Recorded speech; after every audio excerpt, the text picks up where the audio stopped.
నమస్తే welcome to YoYo TV.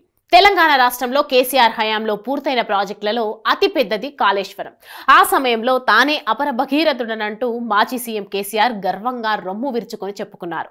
కానీ అసలు కాళేశ్వరం ప్రాజెక్టు కట్టిందే కమిషన్ల కోసమని కాగ్ రిపోర్ట్ తేల్చేసింది.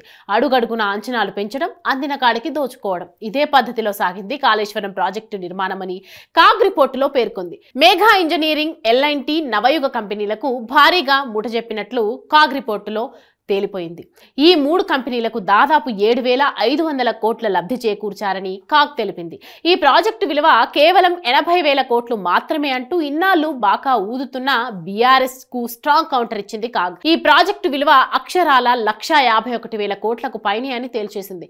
నిజానికి డిపిఆర్ లో కాళేశ్వరం ప్రాజెక్టు వ్యయం 63,352 కోట్లుగా చెప్పిన కేసీఆర్ సర్కార్ సిడబ్ల్యూసీకి ఇచ్చిన నివేదికలో మాత్రమే 81,911 కోట్లకు పెంచింది. 2022లో జరుగుతున్న పనుల ప్రకారమే 1,00,000 కోట్లకు అంచనాలు పెరగ్గా ప్రాజెక్టు పూర్తయ్యేసరికి కాళేశ్వరం ఖర్చు అక్షరాల 1,49,000 కోట్లకు చేరడం ఖాయమని తేల్చేసింది కాగ్. ముఖ్యంగా మేఘా ఇంజనీరింగ్ కంపెనీకి 1,000 కోట్లు దోషిపెట్టారని కాగ్ గుర్తించింది.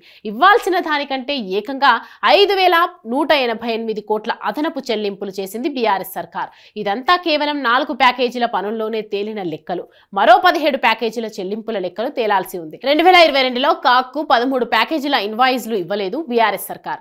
అవి కూడా ఇచ్చి ఉంటే బీఆర్ఎస్ కమిషన్ కహానీపై మరింత క్లారిటీ వచ్చేది. కమిషన్ల కోసమే కాళేశ్వరం నిర్మించారని కాంగ్రెస్ ఎప్పటి నుంచో ఆరోపిస్తూ వస్తోంది.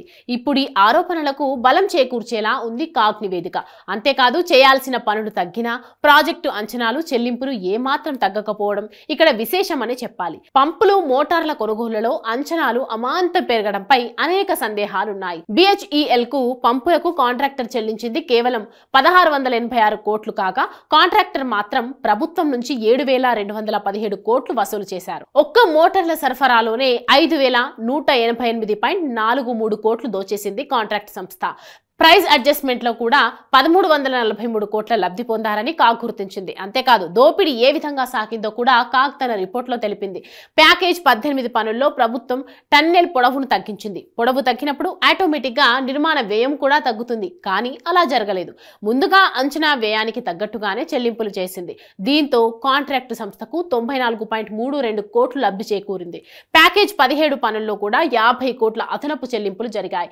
ప్యాకేజ్ 9 పనుల్లో 48 కోట్ల అదనపు చెల్లింపులు జరిగాయి. ఇక ప్యాకేజ్ 21 ఏ పనుల్లో కాంట్రాక్ట్ సంస్థకు 28 కోట్లు చెల్లించింది ప్రభుత్వం. కాళేశ్వరం నిర్మాణం కోసం ఏకంగా 87,000 కోట్లకు పైగా అప్పు చేసింది బీఆర్ఎస్ సర్కార్. 2022 వరకు 55,807 కోట్లు తీసుకుంది. ఇందుకోసం 7.8 నుంచి 10.9% ఇంట్రెస్ట్ రేట్ తో రుణాలు తీసుకుంది. కానీ ప్రాజెక్టు నిర్మాణంలో ఉండగానే ఏకంగా 19,556 కోట్ల వడ్డీ చెల్లించింది. పోనీ పూర్తిగా చెల్లించిందా అంటే అదీ లేదు. సరైన సమయంలో లోన్లను చెల్లించకపోవడంతో అదనపు వడ్డీ భారం పడింది. మార్చి 2022 వరకు పడిన అదనపు వడ్డీ భారం ఏకంగా 8,000 కోట్లకు పైగానే ఉన్నట్లు కాగ్ తేల్చేసింది.